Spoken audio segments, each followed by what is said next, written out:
Hey y'all, happy Thursday. So today we're talking all about love. You see what I did there? It's the title of the book or whatever. That's what we're gonna talk about. All right, we'll go back.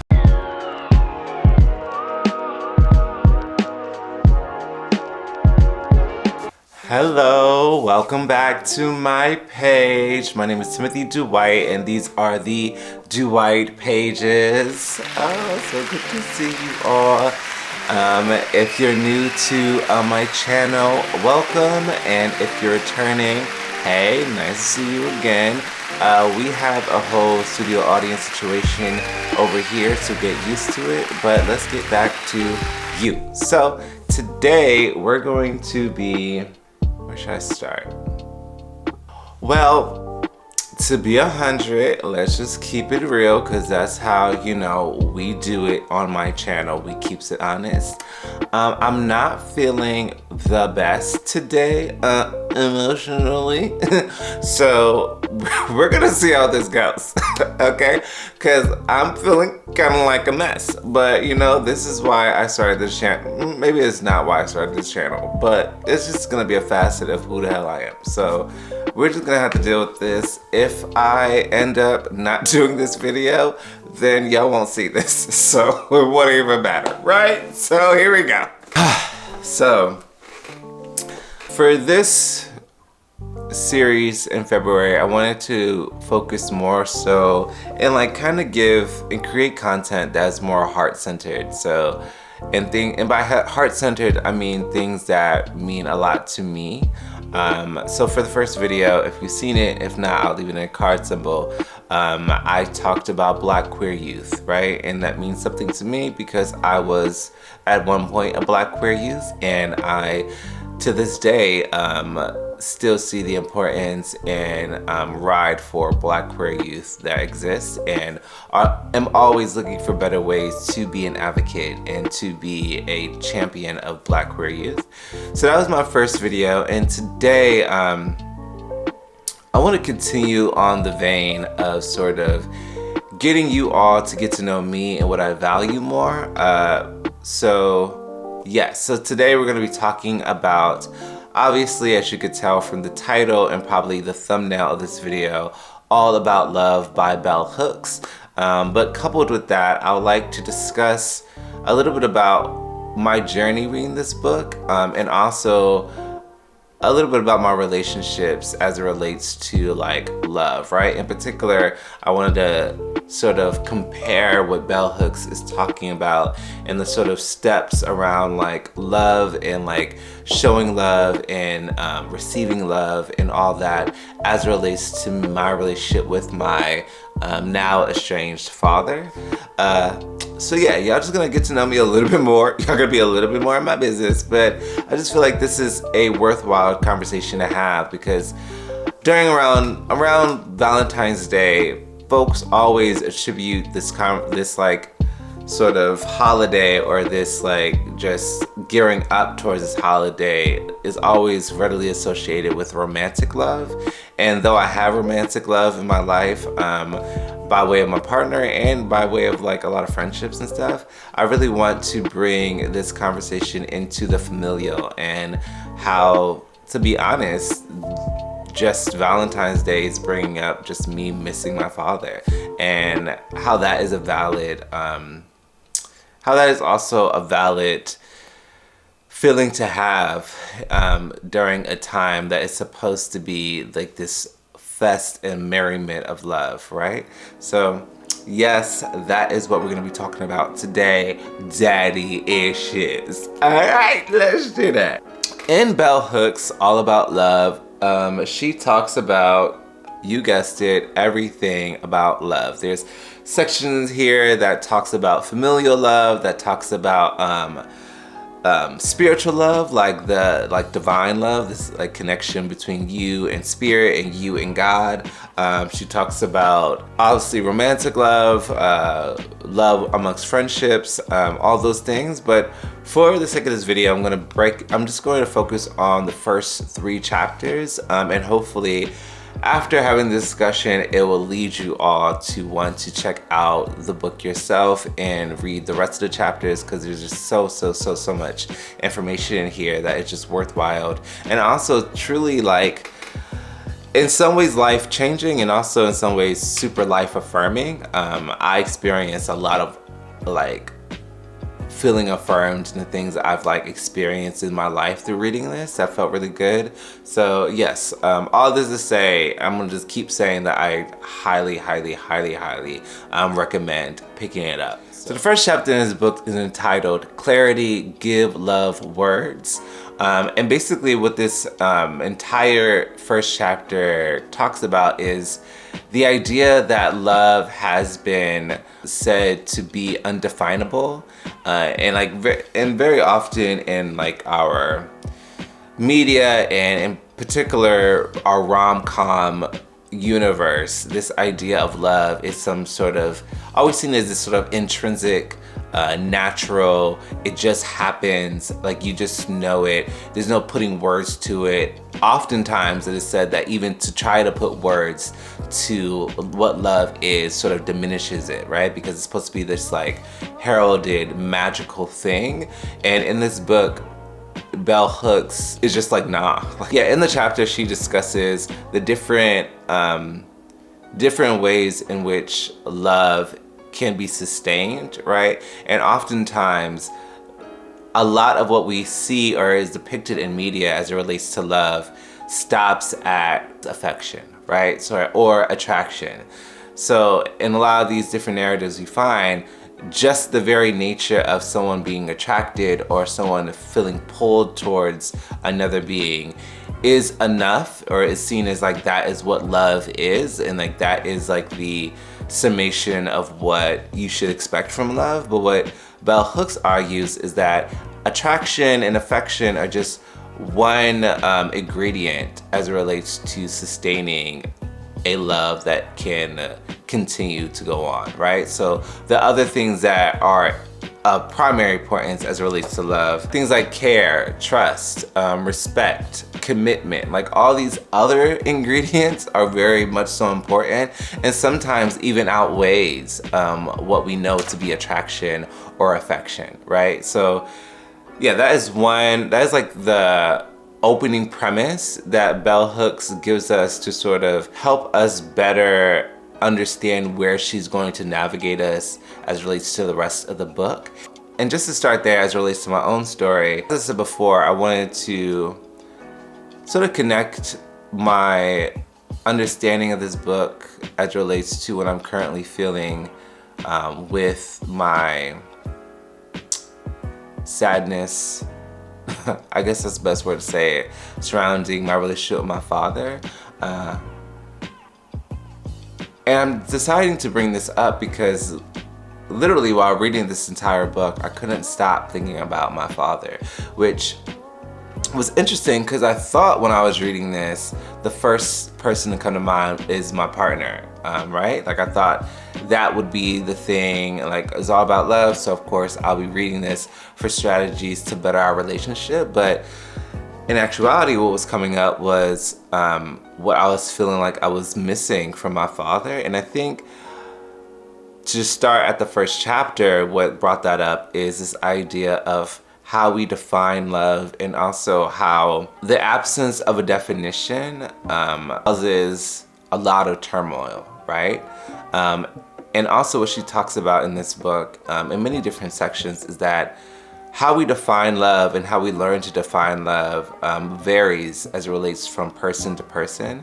So what I would define as love or loving is different than what my father, for instance, would define as love and loving. And the reason for that difference, in many ways, is just the way that we had grown up, right? I existed in a time period, in a generation that was having different conversations about love than the generation my father grew up in. And also to know that my father grew up in a household that wasn't love focused, right? Like that wasn't the center of like their ecosystem of existing, was how in which they love each other. Causes our definitions to be different, and in that difference and in that lack of definition rather, causes turmoil. And that can happen with any relationship. And it's sad when it happens with a parent and a child, but I think what Bell Hooks explains very well in this book is that the dynamics of what makes love possible and what makes love sustainable actually is not very different across types of relationship, right? Like what makes a quote unquote romantic relationship work and possible isn't very different from what makes a friendship possible, right? And also isn't really different of what makes a like son and a father's relationship possible. I think that was a realization that was super important for me to read and see, because though that was something I was experiencing and I already knew to be true, but for it to be voiced in this way was very, very helpful for me as a person. So the second chapter is entitled Justice, Childhood, Love Lessons. And basically this chapter was actually pretty rough to engage with, I'm not gonna lie. In this chapter, Bell Hooks explores childhood and rather asks the reader to explore their childhood. And she posits that abuse and love cannot live in the same like space, right? So if within a space abuse exists, then love cannot exist at the same time, which may feel like, at first it felt like an sort of reasonable assertion when I first like heard it. I was like, okay, that makes sense. Like, I don't think abuse and love should be considered to be like partners or something that could possibly feed one another, right? Like I think that is in itself violent and destructive, right? But when she was discussing this concept as related to childhood, then and when it became a little like or a little rough, you know? She asks us as a reader to look at our childhood and to look at the times within our childhood that our parents acted in ways that didn't feel loving to us, right? And she asks us to sort of think about the ways in which we rationalize that and learn to rationalize it, and how that rationalization and the logics we employed as children to sort of make sense of the violence that we were experiencing, along with this sort of assertion that it was because we were loved so much by these authority figures in our lives. She asks us to like sort of evaluate that and think about how that has trickled on into our adulthood and how we define love. If you really think about, and this is not everyone's experience, and I also hope it's not everyone's experience, because that would not be good. But I can say for my own self, there was a lot of times in my childhood where I was just confused by my parents' actions. And I was confused because there was one part of me that just knew so wholeheartedly that my parents loved me, and knew in the sense of I was told it enough, right? At least by my mother. So I just knew I knew this thing, like, okay, I knew I was loved, but it was hard to reconcile what I knew to be true, which was I was loved, to what I was feeling, which was not love, right? And I feel like that was the beginning of a lot of my cognitive dissonance that I think a lot of people experience to this day. This idea of like the difference between what your mind knows and what your body knows. And this, I'm saying this is coming from me, who mother was an alcoholic for most of my life, and whose father was emotionally unavailable for the majority of my life as well, right?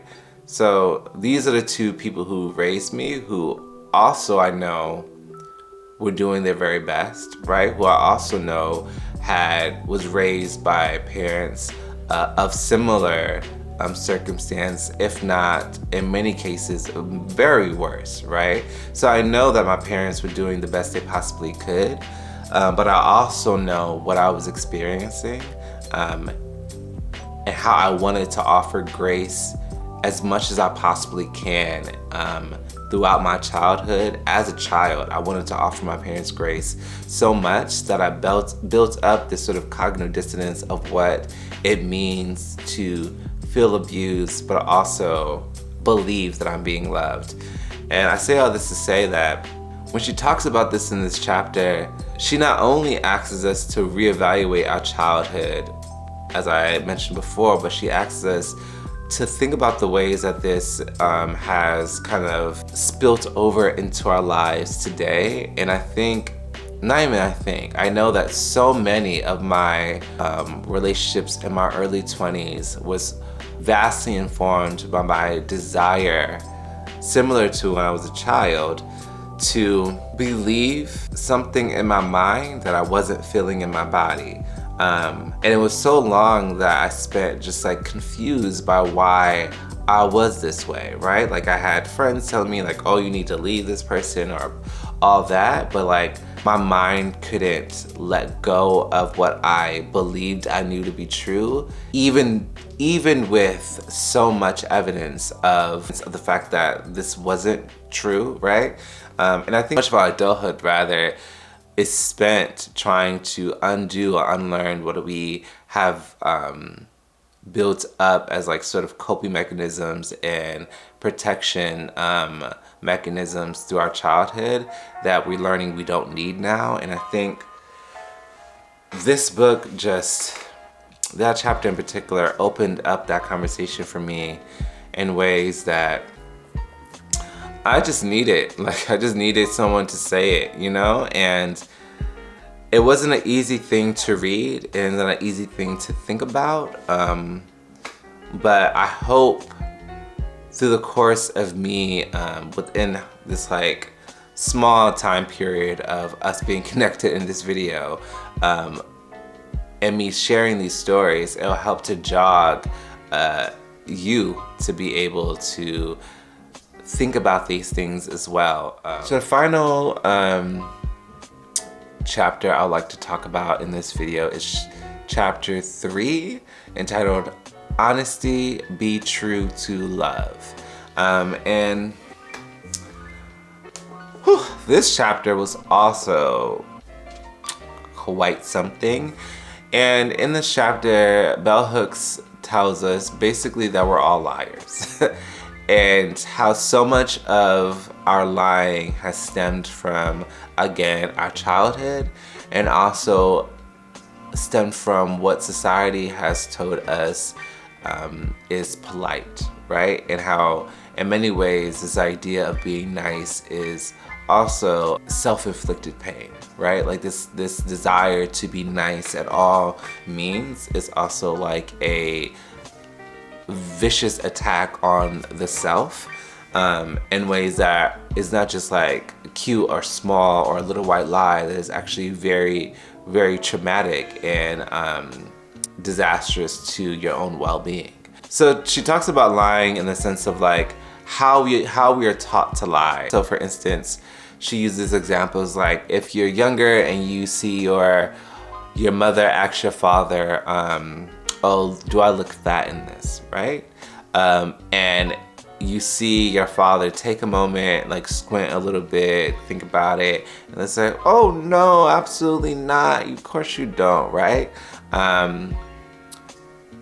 You as a child know your father well enough to know when he lies, right? So in that, you could see he lies, and then even if you were to ask your father about it, right? Or maybe some other circumstance in which he has lied, and if you were to ask him, he'll say, well, you know, sometimes you lie to protect the other person, right?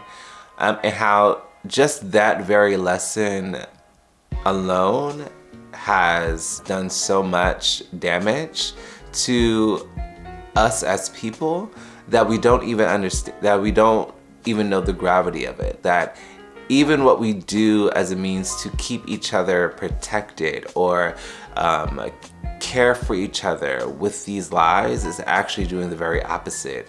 And she even explains that how there is no room for dishonesty in true love. She defines love as one who is seeking to expand one's own or another's spiritual growth, right? Like that's her working definition of love. And she says within that definition, like an intrinsic part of that definition is honesty, because it's impossible to be a positive enabler of someone's spiritual growth if you are lying.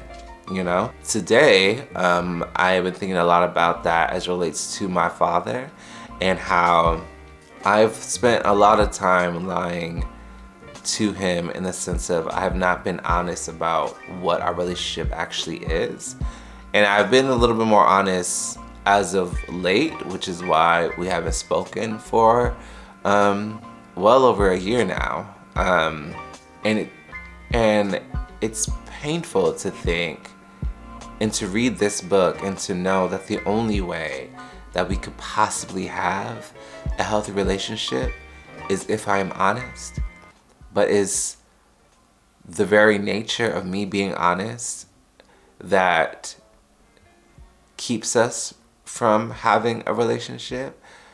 But the truth of the matter is, and that Bell Hooks teaches us in this book, and that is that there is no true love without honesty, and if your relationship cannot endure that honesty, then true love does not exist between you, even if it is apparent. Even if it is apparent.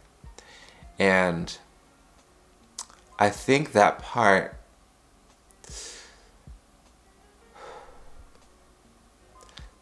was really hard to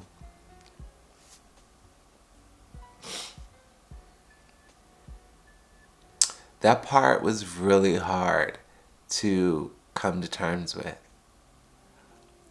It was. And it still is, you know? But it's so important. And she talks about this idea of living a life with a love ethic. And many things go into love ethic, right? Many different assortments of things that she speaks about in this book constitutes a love ethic, but the most supreme that she keeps returning to is honesty. And honestly, this isn't an easy video to make.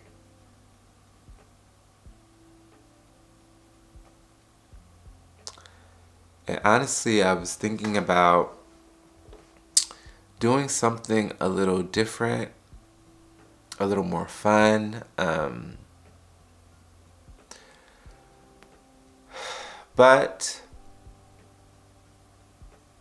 I think the point that this book was trying to tell me, and that like just the universe, my ancestors, everyone has been trying to tell me is, or maybe is also trying to tell you, is that you're doing the very best that you can, and all you have is the truth. Literally, that's it.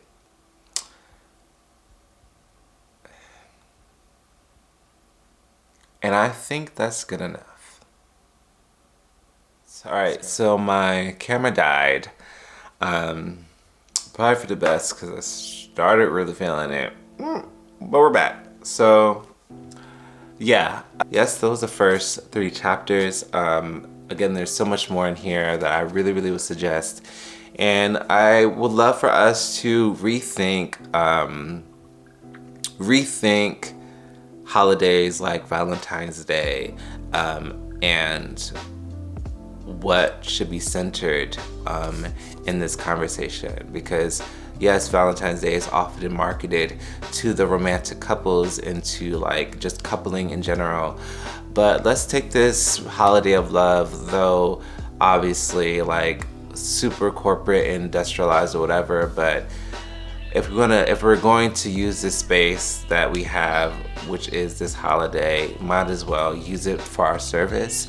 And some of that service can be going back and trying to look at our relationships from a non-hierarchical plane and seeing that how we can be better lovers to those who are not just laying beside us at bed at night, you know? Yeah, this has been all about love. We have reached the end. If you made it to the end of this video, would you please leave a heart eye emoji? Yes, leave a heart eye emoji. And of course, please like, share, and subscribe if you like this video. And I will see you next week.